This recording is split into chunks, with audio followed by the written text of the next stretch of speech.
Welcome everybody to another edition of the Blue Room.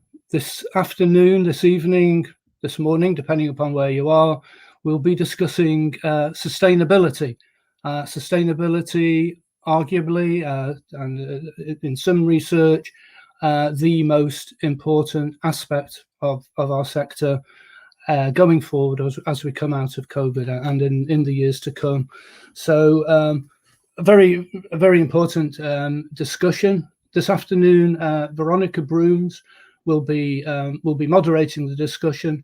Veronica Brooms from Excel City Apartments. We have on the panel Deborah Heather, CEO of Quality and Tourism, who run the Safe, Clean and Legal accreditation in the serviced accommodation sector, and we have Dominic Offer, Director of Client Engagement at Bristol Global Mobility. So welcome everybody. Welcome also to Glenn Freeman from Response Accommodation. So Glenn, as one of the sponsors of the Blue Room here, if I could please turn to Deborah first of all, though, please. Deborah, as a sponsor of the Blue Room and of Saba Networking, if you'd be kind enough to let us know briefly about Quality and Tourism, Safe, Clean and Legal, and then once Deborah's finished, Glenn, if you'd be so kind as to introduce Response Accommodation. Over to you, Deborah. Thanks, Richard, and great to be here. Great to see you all. Well, I can't actually see you, but great that you're there. Just Quality and Tourism is a long-established legacy accreditation body, which we've run various different hospitality stuff. We run across nearly all the sectors, but really delighted to be working in serviced accommodation. You may notice that my branding on the bottom of my screen says QIA Services. That's the parent company of Quality and Tourism. We do, as Richard said, accreditation called Safe, Clean and Legal, which is the only one that Which recommends to consumers. And actually, and this is a little bit of a heads up, but we're in Panorama in a couple of weeks too, which features the Safe, Clean and Legal accreditation. And really, I guess our mission was always to professionalise all industries, all elements of hospitality. When we say Safe, Clean and Legal, we're looking at consumer protection. We're basically making sure consumers are not going to risk life and limb when they go and visit a property. This is not about checking your tax returns. This is making sure your health and safety is in order. That as an introduction to Quality and Tourism is great for me, because I want to talk about sustainability next. Thanks very much, Deborah. Thank you. Glenn, over to you with the mic. Thank you. Hello there. My name is Glenn Freeman and I'm from Response Accommodation. As Richard mentioned, a sponsor of the Blue Room. Our mission in the world is really to make sure that everybody has a safe place to stay. We're currently doing that with the NHS. We're housing NHS staff, and in the past we have worked with the Ministry of Justice, and we are continuing to do so. During COVID, we've given 22,000 room nights to people coming through the probation services, and the service department community has supported us to do that. We're a profit with purpose business. We're really out to make a difference. So, and looking to connect with anybody who's interested in investing or getting involved in that. So you can email help@responseaccommodation.com and connect with us. Thank you very much. It's a pleasure to join each of you today. Fabulous. Thank you. Thanks a lot, Glenn. I would also like to mention Raj Randhawa from Integrum PMS, who's also a sponsor of the Blue Room, not here right now, and Service Department Awards, who've been very supportive over the months. Before myself and Glenn leave the stage, I'd like to encourage viewers, please, to post your comments and questions in the chat. And also, if you're on LinkedIn, to go mad with the emojis, the celebrate, the likes, and the insights buttons. Without further ado, though, I will leave you in the capable hands of Veronica, who I'm sure will want to introduce herself a little bit more and allow the panelists to do so as well. But here we go, Glenn. We're going to go now, and yeah, okay, over to everybody else. Thanks, Richard. Hi, everyone. And welcome to Deborah and Dominic And I can see we already have some people who are live with us today. Hi, Joanna, Rebecca, Janet. Good to see you here. So today we'll be talking about sustainability, and as Richard said, it is an important topic, and I'm so pleased that Richard has agreed to have this as a topic for our Blue Room and to invite me to moderate this discussion. I have with me two experienced panelists as well as experience in what they do, and I am looking forward to a quite rich or very rich discussion. Just a bit about me, because some of you may know me as Veronica Brooms from Excel City Apartments in Sheffield, and you may be thinking, now, how is it that she's moderating this panel on sustainability? And the reason for that is that I do have another hat that I wear as a sustainability consultant. And that comes from my experience and my background in actually working on environmental impact assessments and sustainability in a previous life before I entered the service accommodation business. So my own interest in this, and the reason I'm so excited to be part of it, part of this discussion, is that it's not a topic I've heard discussed in our sector, in service accommodation, in corporate housing. I don't get that coming through. And whilst I have been speaking with businesses and through some business support agencies in the UK, I've been helping business to understand what sustainability means in terms of the three pillars: economic, social, environmental, or people may say the profit, people, and planet. And the order isn't so critical at this time. What's important is recognizing that there is joined up thinking that needs to go in terms of our decision making, and we need to think how this can be integrated in what we do, both in service accommodation and corporate housing. So hopefully that's enough from me to give you an insight into my reason for being asked to be moderator for this session. And I'd like to ask Deborah and Dominic to introduce themselves in that order, please. So obviously I have just introduced myself, but a little bit about the sustainability piece. So yes, we have an accreditation called Safe, Clean, Legal, but that's our minimum entry accreditation.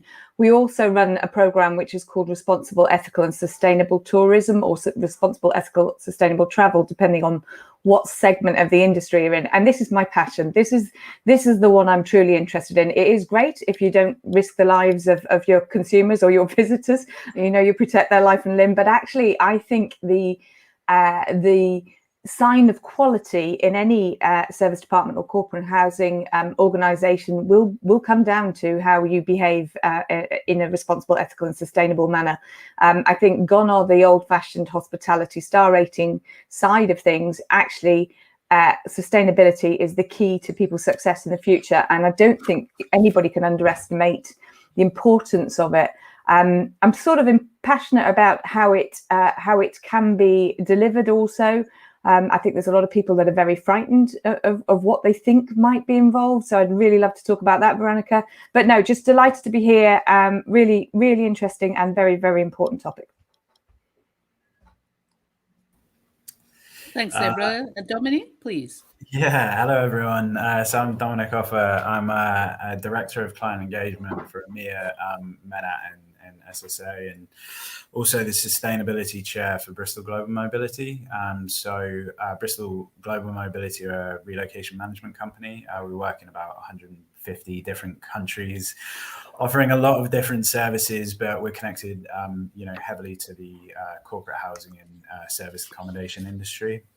So I've been in sustainability for about 10 years. I personally kind of looking through social, economic, environmental sustainability. It's something that I'm really passionate about. And luckily, Bristol, about just over a year ago, decided to take its first steps into a sustainability initiative. And I'm really lucky to work with an amazing team as part of the Sustainability Committee, which has only been matched by Bristol's investment into and their drive into seeing change made effectively for our industry. So yeah, I'm really excited to be here and talking about sustainability with everyone today. So thank you. Thank you, Dominic. So I can see we've also had some other people joining us live, people from the sector and the industry, and some names you may recognize. We have N from Germany, Jacette from, I'm not certain where, I suspect it's the UK. We have Rennie from the Cape in South Africa, and of course, Sarah, who's no stranger to the Blue Room, from sunny Newcastle, Sarah. Yep, I believe it is sunny today in Newcastle. So if I can come back to a point you made or an observation that you made, Deborah, when you were saying that there's, well, words to the effect of the confusion and the overwhelm that some people maybe feel when they hear about sustainability. And in my view, some of it is a misunderstanding and misinterpretation of what it actually is. And I know we've all spoken about the three pillars, in this case, the people, profit, planet type of approach. And there are also aspects around the environmental, social, and governance aspect. But I don't know if each of you would want to take turns to more or less address that in terms of what you think or what you've seen in your experience, what has contributed to some of the confusion and overwhelm, and maybe some of the myths that have led to a misunderstanding and misinterpretation of sustainability. So, Deborah, if you can go first, please. Sure. I believe our industry is very confused. We're operators by nature. I used to run hotels. I understand completely. Everybody's kind of inwardly focused. And I think there is a lot of information out there. It's a bit like when people came on with COVID cleaning chemicals or whatever. And there was a lot of information out there. And there's a lot for people to absorb. And actually, when you think about sustainability, it doesn't have to mean just literally that. There are circumstances where a green initiative might not be feasible or possible, but actually you can do something else, maybe help in a community. You could do something for charity. You can treat your own employees well.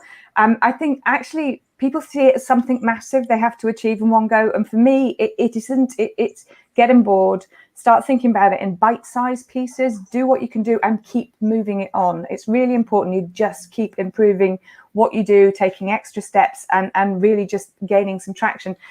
The way we've done our accreditation in this area is really an education process. So we sort of see ourselves as the people that support businesses to, well, when you look at their operation, because every operation is individual, what difference can they make? And actually, we're just the sharers of best practice. We're just the conduits of what's out there and helping people put practical solutions in place. But it is important to just try and keep it realistic, because it's almost a slight sense of terror. This is a massive subject. Let's not do anything because actually we don't know where to start. And it really shouldn't be as intimidating as that. It's about getting on board in the first place.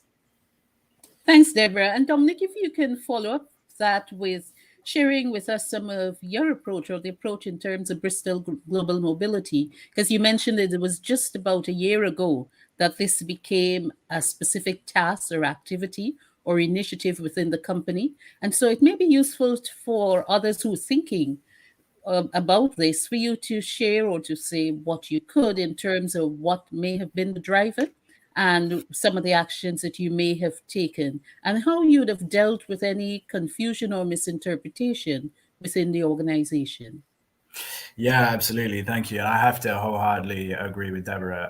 I think that, people approach it with real skepticism. I think people approach the subject with fear, but there's no need to. It's a very encompassing subject, sustainability. When you really look at it in terms of social, environmental, whether you call it governance or economic sustainability, it really does touch on every part of life and society and business. And I think people feel overwhelmed when they start to approach it because there's such high targets and such expectations. But really, as Deborah kind of said, it's just about doing what you're able to do. Kind of approaching it in the best way possible for you and just making the steps for change, because little steps turn into a big step, and then you're on the way to the next big step, and then you can start seeing how actually it's improving your business and improving your relationship with clients.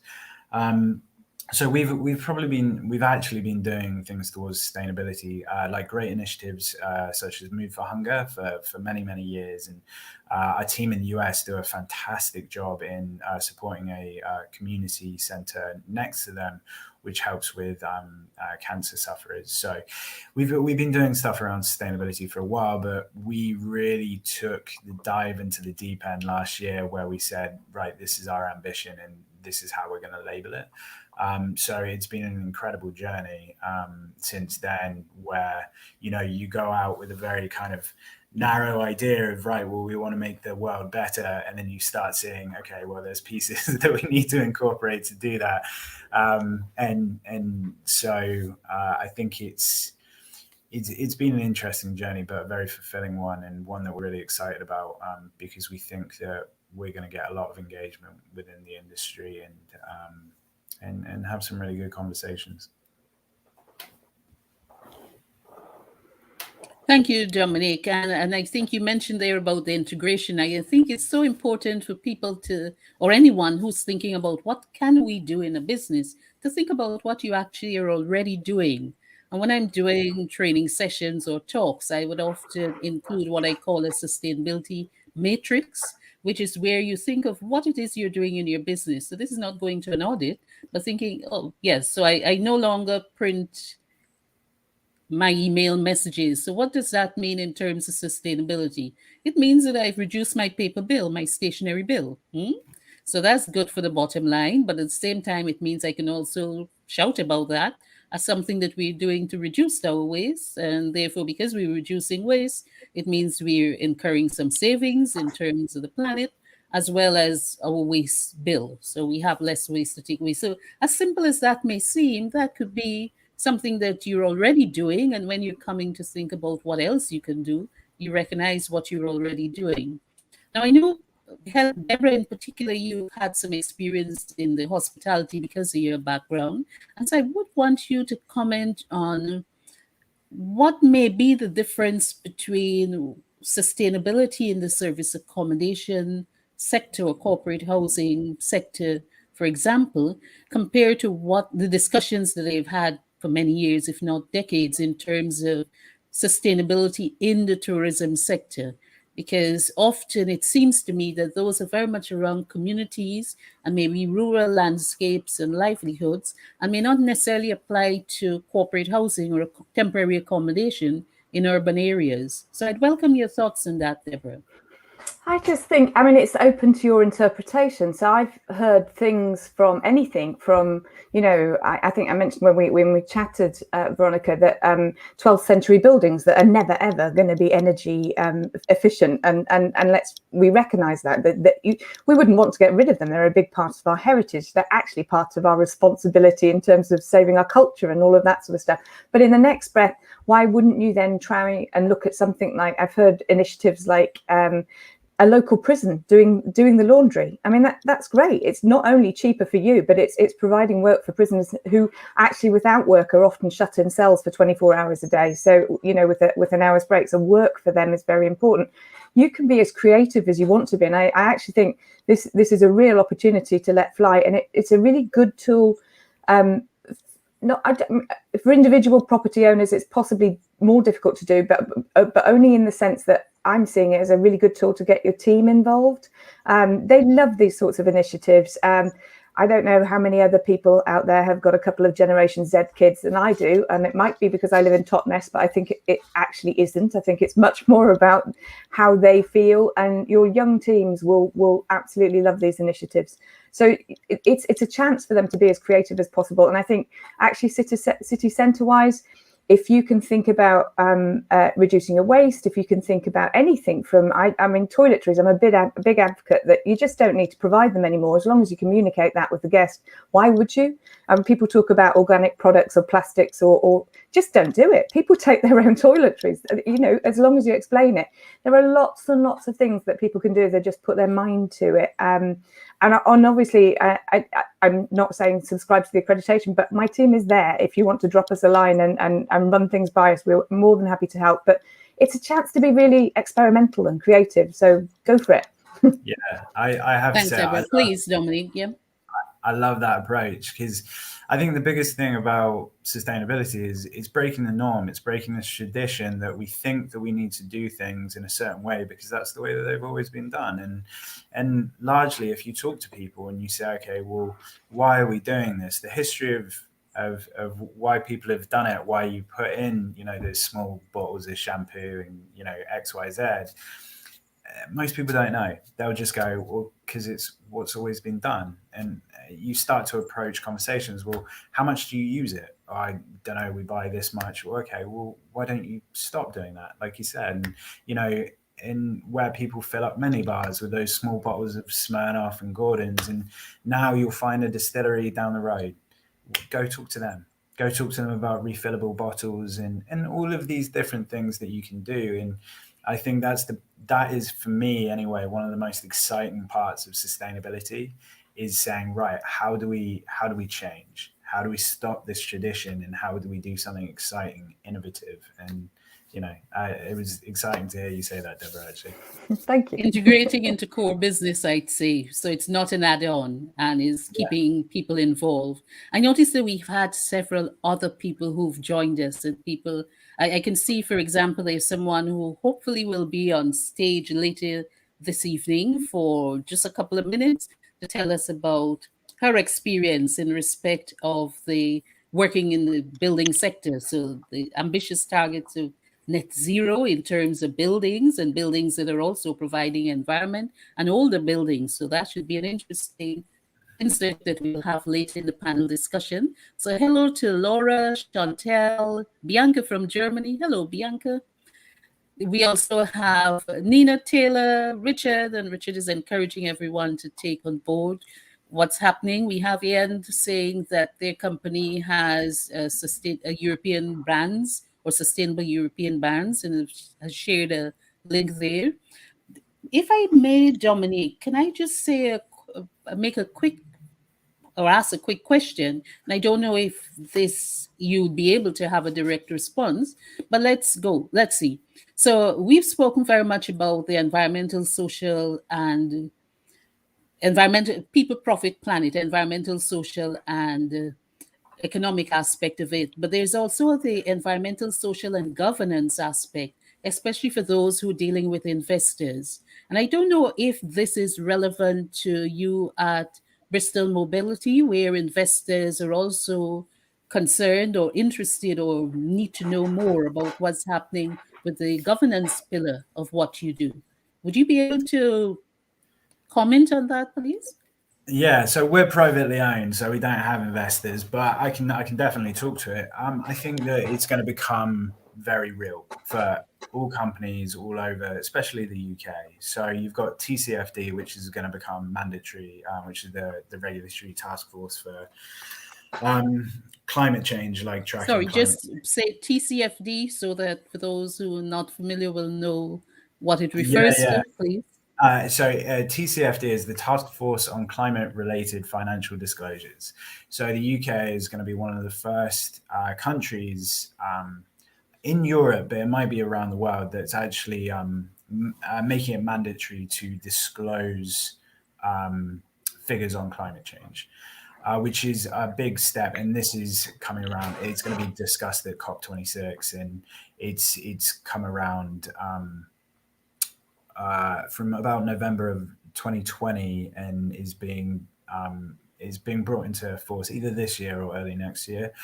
So there's things to expect. This isn't something that's just a topic of the day that's going to kind of go away. This is really going to become part of our lives, part of our businesses, and it's already starting to show within private industry. So we're seeing a lot of clients come up and talk about, okay, what are you doing? What's your approach to sustainability? How can we kind of plug into that? So with the governance, in direct response to your question is, there's going to be more governmental input and regulation in this area, and actually we're gonna have to start working together, clients, suppliers, whoever it is, to start tracking climate change kind of contributions. So that's one thing that I would definitely kind of raise to everyone to be aware of.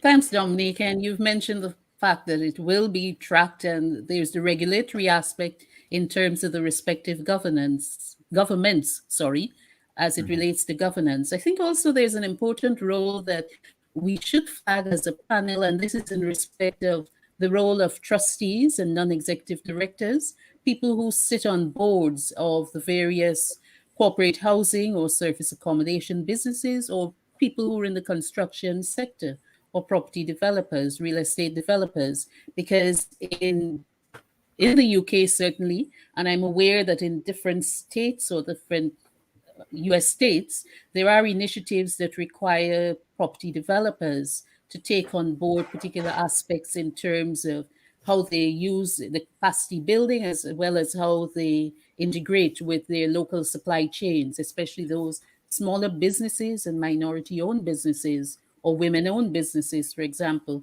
in their supply chain. So I think it's important that we raise this, we flag this as an issue that needs to be considered when you're discussing sustainability within your respective organizations. So hi, Toby. Hi, Richard.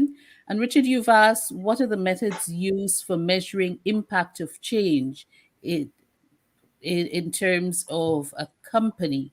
Impact of change a company makes. So in effect, Richard is, the question is, what are the measures used for measuring impact, methods used to measure impact of change that a company makes? So I suspect that that's how long is a piece of string, but I'd say initially it has to do with what you've identified, Richard, and everyone else, as the key indicators that you'll want to measure for, or measure and monitor and look to improve in respect to the economic, social, or governance, or the environmental indicator. So whatever that measure is, it means that you need to decide what would be the appropriate tools that are available. And I suspect that Deborah would say, if you're looking at accreditation, it means that the accreditation brings a framework that would allow you to do that. But I wouldn't speak on behalf of Deborah. So if I can ask Deborah and Dominic to also respond to that in terms of the methods used to measure impact. And this is in effect addressing some of the benefits, and how do you measure those? I mean, there are lots of digital tools that you can adapt and adopt, particularly around carbon footprint and all of that sort of stuff, energy use and all of that. There's something I just want to draw your attention to. There's a campaign called Tourism Declares, and that's a really great one to get involved in. It helps you write a framework as a business. It helps you. They share all sorts of best practice and things that people might be doing, and it's literally Tourism Declares a Climate Emergency. So that's a really good tool, free, and they use it for lobbying. Loads of advice on it. I can't recommend it enough. It's a great little tool out there, but actually, it's very hard to benchmark one business against another. So it is, as Veronica says, is fixing your KPIs and keep evolving them. It is a continuous improvement piece that you're really going to have to get on board and make those changes and keep making them and keep growing those initiatives. Lots and lots of digital pieces of software out there that people can use.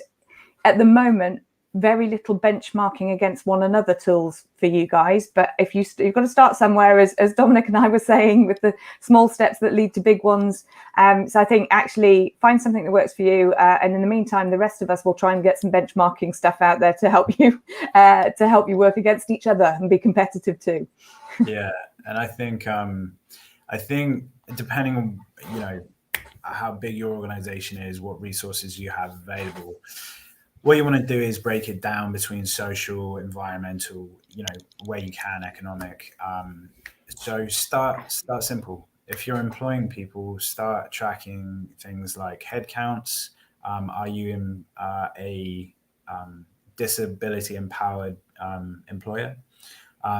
What are your DE&I or D&I, D, however you want to say it, figures? Have you got a employee assistance program in place? All of these things, social aspects. Do you do anything for charity? All of these things can be super easily managed, really easily measured, and you can track it year on year, and that will give you a good idea of where you're going towards betterment in terms of social impact. In terms of environmental, it is a little bit harder. because, like Deborah was saying, there's fantastic tools out there, but depending on what your kind of impact is and what industry you're in, can vary quite a lot. So speaking from our experience, the RMC industry is not a great one for climate change, I would have to say, because we're sending people by planes, household goods, and this is why we're so impassioned about making change and finding ways to improve. But what we've done as a company is we recognize that because of our impact and because of our clients and the suppliers we use, we've onboarded a company to come and measure that impact for us. So we've said that we're not, I can't sit here and go, well, the best way to track, CO2 emissions is this and that against cars, lorries, planes, household goods, trucks and vans and ships. So what we've done is we've worked with a company called Planet Mark, who are beyond incredible. And they're doing all the data for us. They're feeding it back to us. They're telling us what it means so that we can start looking at making effective change. But there's other companies out there. If you just Google climate change improvement companies or accreditation companies such as Deborah's, you can start finding companies who will, they'll either educate you or they'll help you track the data, or they'll come in and they'll rewire your whole business. But it just depends on what you need. Can I just add to that as well, Dominic? So it's a really good point, because actually us as an organisation, we're working towards B Corporation standard. So there are other things you can do full stop to help you keep growing those credentials and working hard towards your sustainability mission. Yeah, indeed. Thanks for that, Deborah and Dominic. Just to say, I know we're about or just past the halfway mark, and Richard will need to play some promos or have an intervention soon. But I'd also like to add so B Corp accreditation has been, or Mark has been, one that many companies have been working towards. But just as an observation for you as a small business, it may not be appropriate for you to be thinking about B Corp. So having a sustainability audit done for your business doesn't necessarily mean that you need to be looking at accreditation. It could be the start of you understanding what are the key aspects of your business that you should consider, and just give you a guide to get a simple action plan that can allow you to take those smaller steps. So we'll pause for now, and Richard will then have a video for a couple of minutes.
Thanks, Richard. We're not hearing you as yet.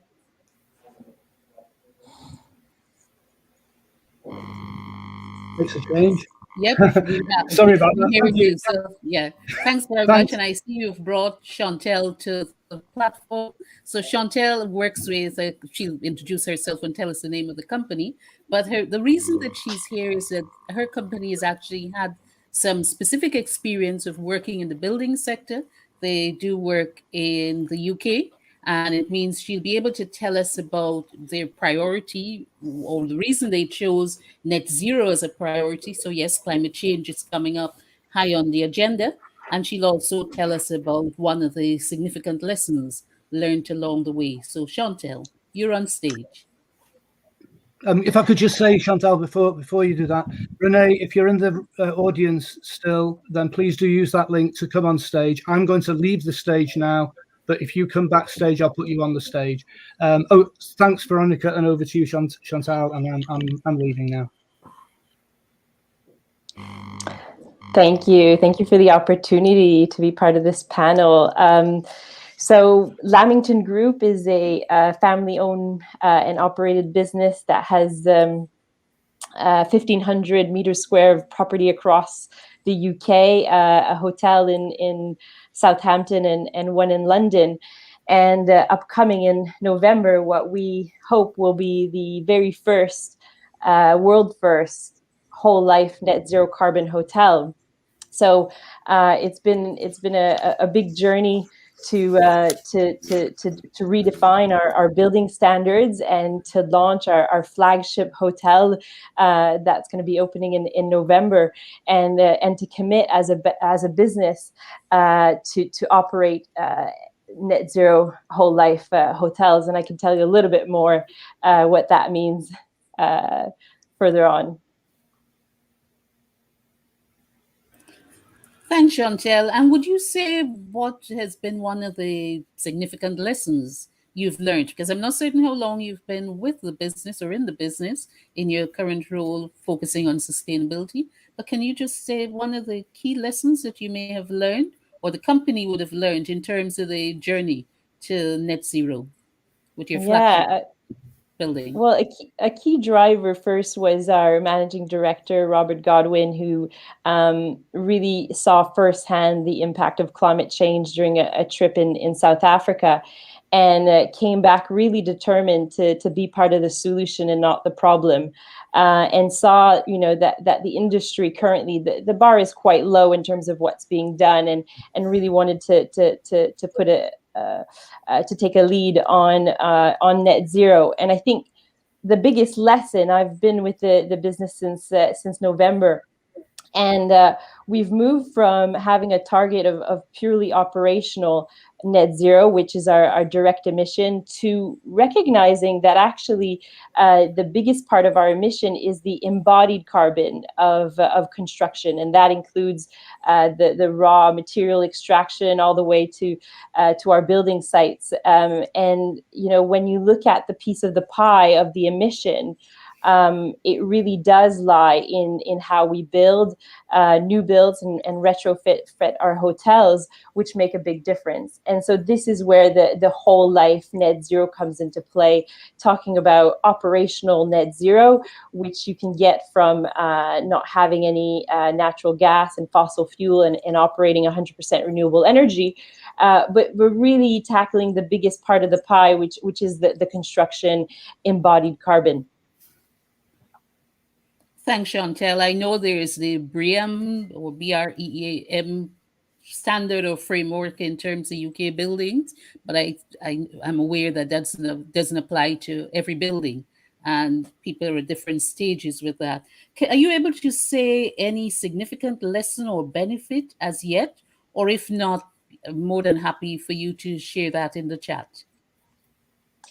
I think, in terms of what we've seen is there's a major work to be done in terms of contractors and developers being aware of the types of products that are coming into our buildings, selecting low carbon options, looking at our build quantities and having a life cycle assessment of the different products.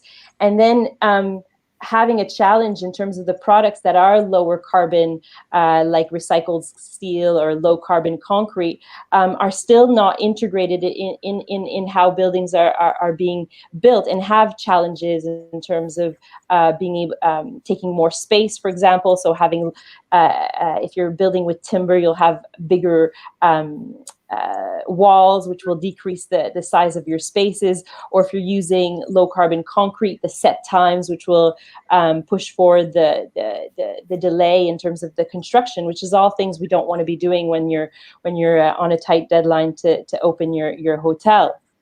I would say to that, in terms of the benefit, is seeing how a holistic view of the hotel, because from the first time you create your design brief, which will then impact the material, the type of performance that you're doing, the type of, and then all the way to the operation and end of life, to thinking about the disposal, end of life of your hotel. This whole life really kind of enables you to create a holistic view of a project, and then to have everybody involved within the business, from property to housekeeping to operations. Everybody needs to be involved and has a part to play in making that happen. Excellent. Lots of food for thought. And as you spoke there, I was thinking that, yes, there are many more conversations like this that need to happen, and recognizing that there's a circular economy that's linked with it, as well as maybe more people, because your focus is on net zero, more businesses recognizing that even taking a simple step as signing up to the SME Climate Hub, which is available across the world now, could be one of those significant steps. So thanks very much, Chantel. I lead Richard to do the necessary as he moves you off stage. And I don't know, is Renee available as yet? No, not as yet. So we'll wait for Renee to come on stage to share with us. Ah, there she is. No, That's there's Richard. Sorry, Richard. Sorry. In no shape or form are you ready. And we're still not hearing you again, Richard.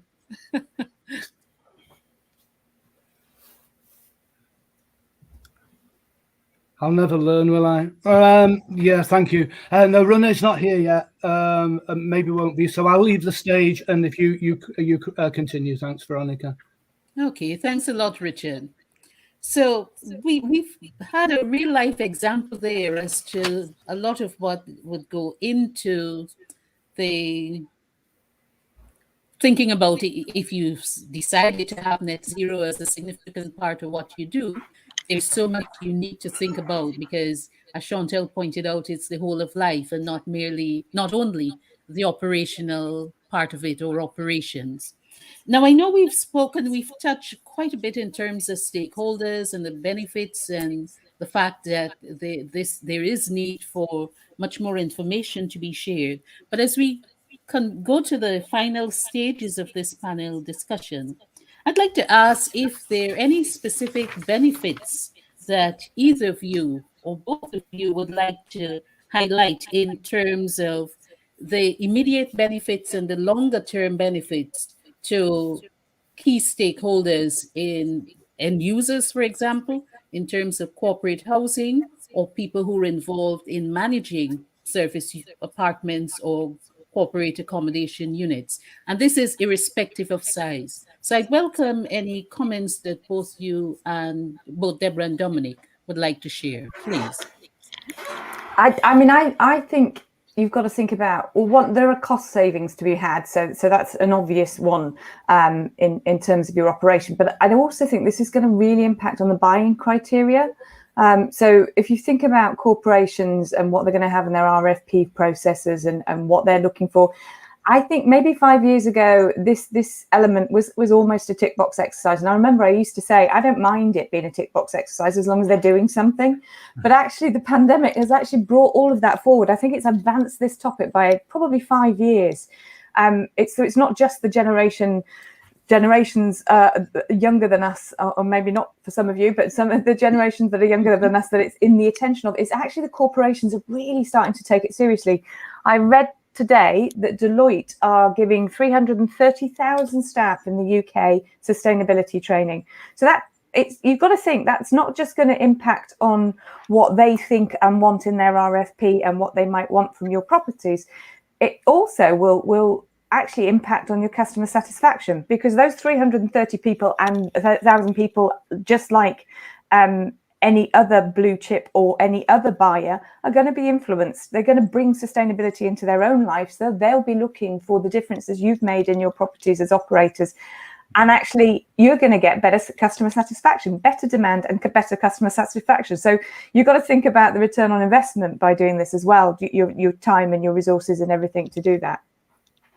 Yeah, I absolutely agree. And I think, you know, we were, to put in quite a literal example, is when we started talking about this, a year ago at Bristol, and really formulating the plan, we had to approach our stakeholders.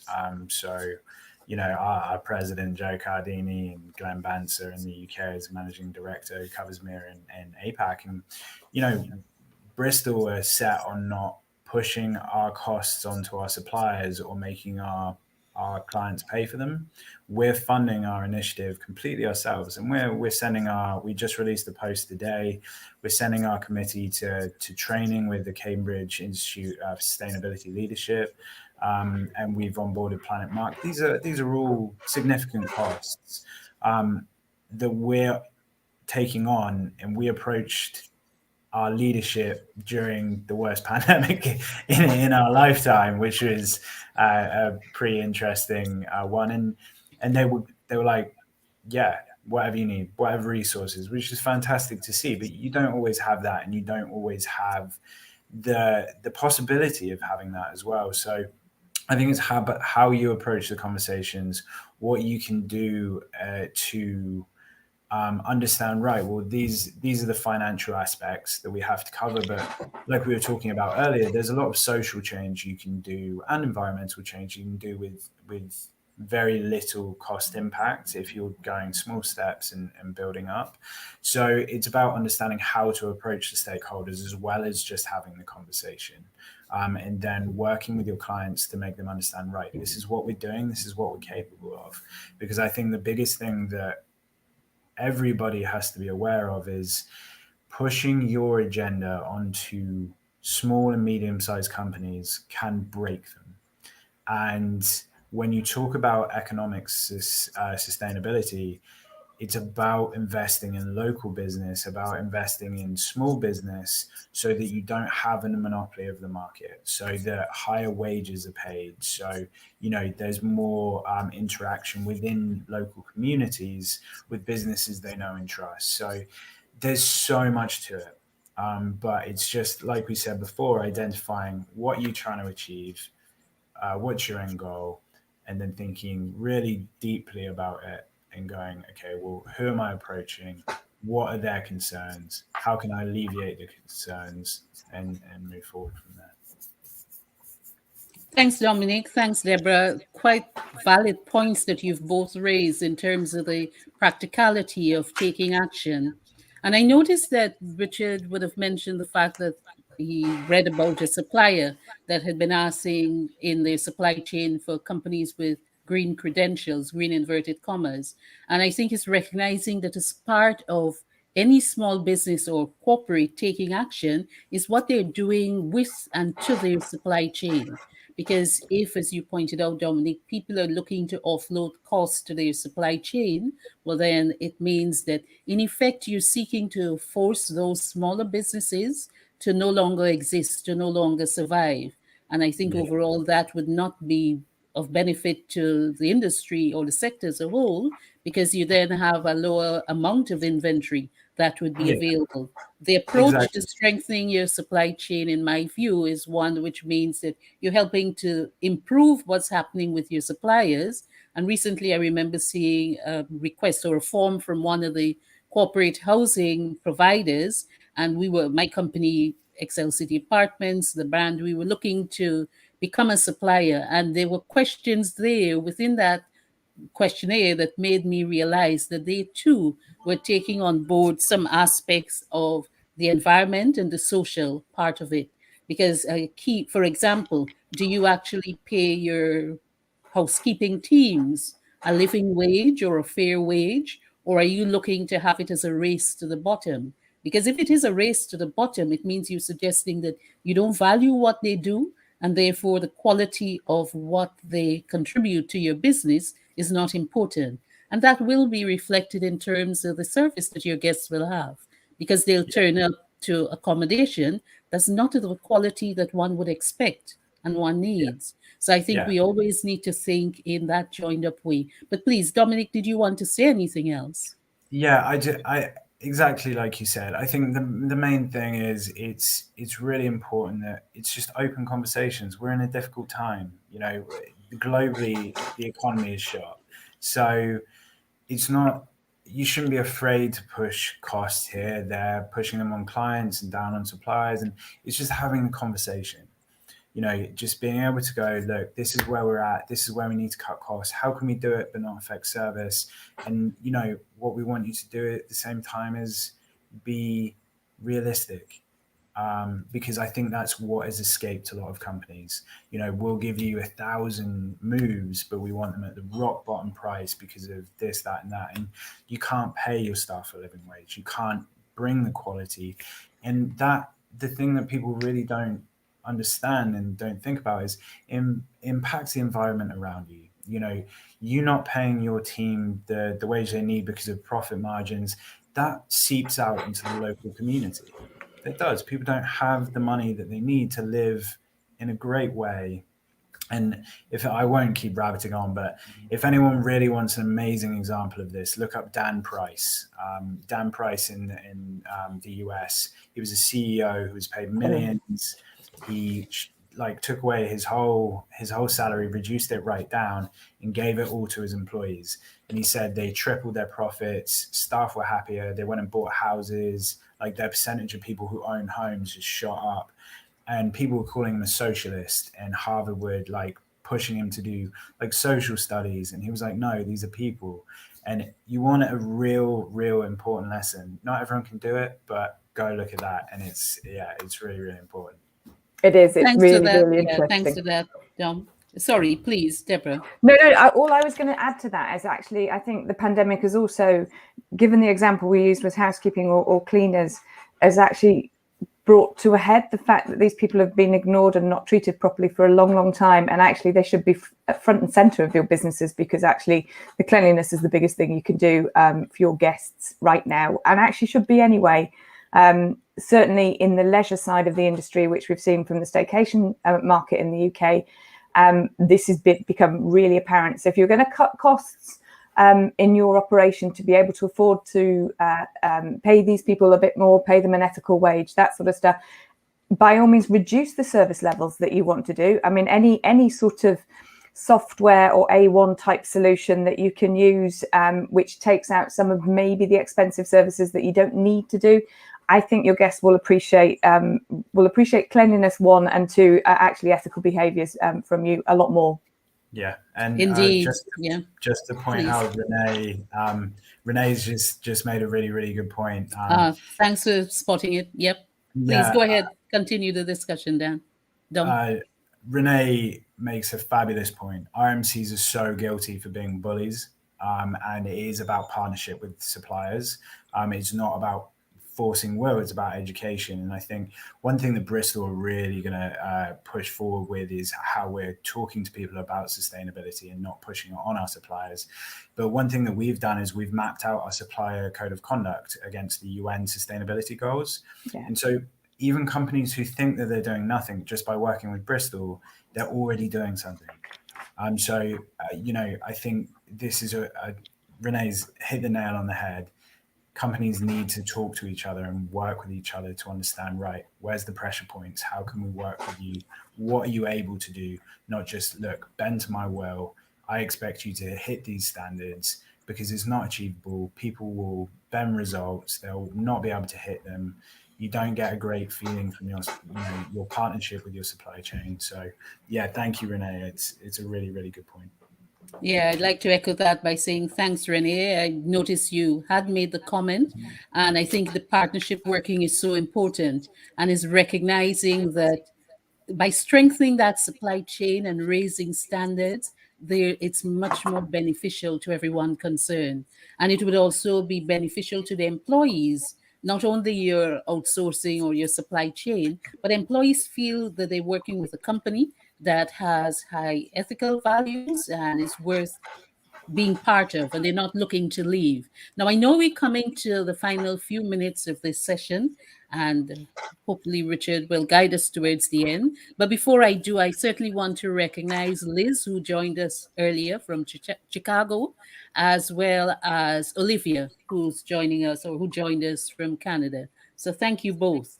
Now, I'd like to ask as closing remarks, you have both been excellent panelists. So, as I expected to say that. So, I know we chose well when we invited you both to be part of this. And again, my appreciation to Richard, because when I talk about sustainability and I do sustainability audits, I haven't as yet done any that are within the service accommodation sector or people who are looking at corporate housing.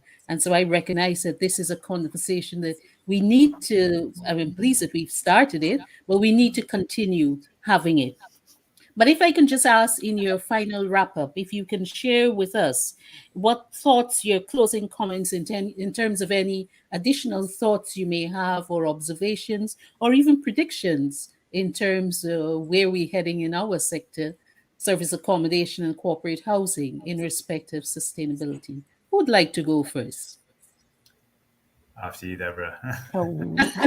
I mean, to your point, Veronica, we could go on, and I think you and I did on the phone for quite a while.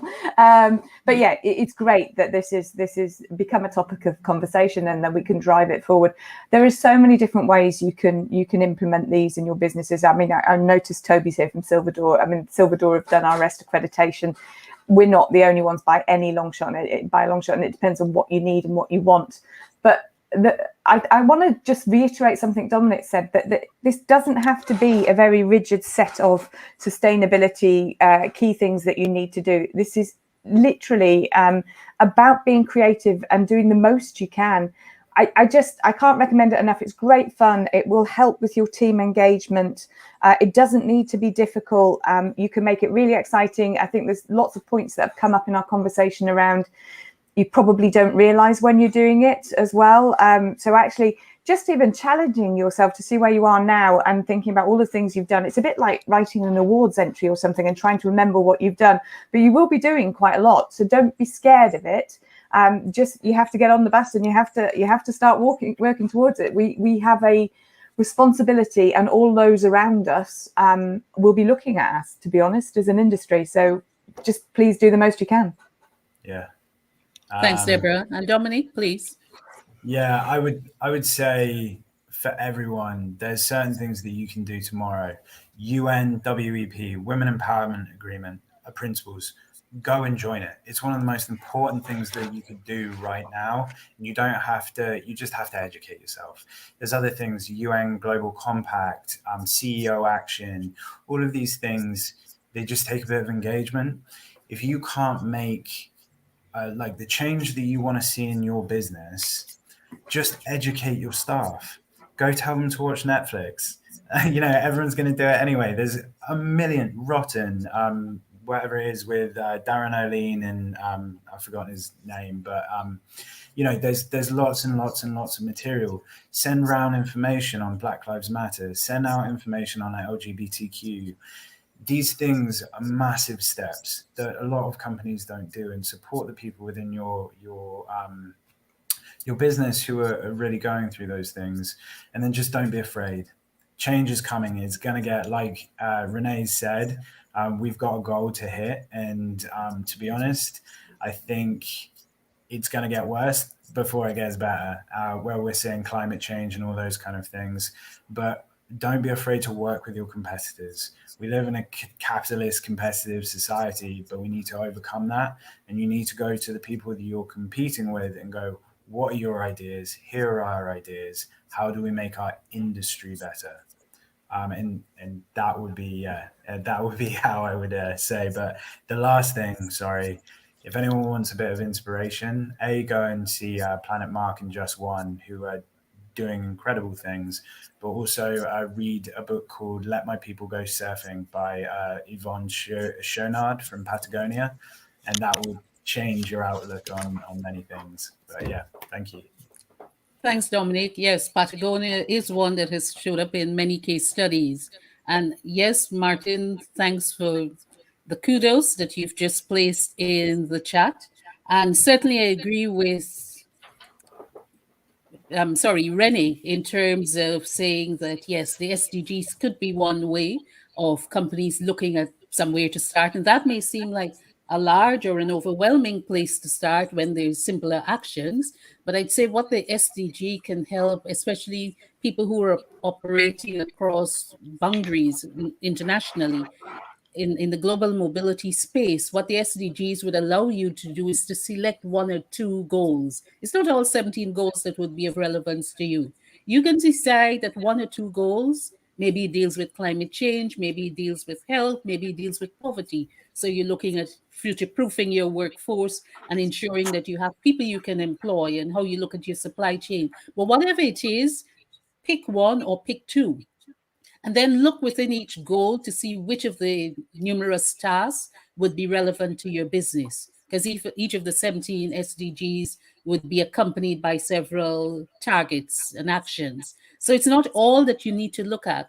And once you've done that, then look to see how you can integrate that into your business. Because I think that is a simple way of, especially global organizations, being able to demonstrate that they're beginning to think not only about sustainability in the longer term, but that they're also demonstrating that they can take action. And yes, the UN Global Compact is another useful one to sign up to, because what that allows you to do is to submit a report to demonstrate what actions you've taken, what progress you've been making, and you just need to do that every couple of years. So it means, in addition to including it in your own internal reports, you can also be sharing with the wider public and demonstrate to potential employees that you are a company that they'd want to work to, because you care more about you care not only about the single bottom line, the profit, but you're also interested in the other pillars.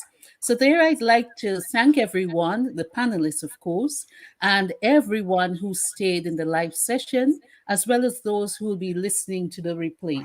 And I know Richard will be, yes, he's already here and ready to take us out of today's Blue Room, discussing sustainability as it relates to service apartments and corporate housing. Thank you very much, Veronica, for moderating the session so smoothly. Really appreciate that. To Deborah and to Dominic for taking part and for your fascinating insights and input. I'll certainly be watching the recording. I'm not being a millennial nor Generation Z, a proud boomer, but I've not been able to process all that information. So I'm going to go away and watch it again now. But thank you very much. So I'll play the outro. Thank you to the viewers, both live and viewers of the recording. And again, thank you very much, everybody, for taking part. My pleasure. Bye, everyone.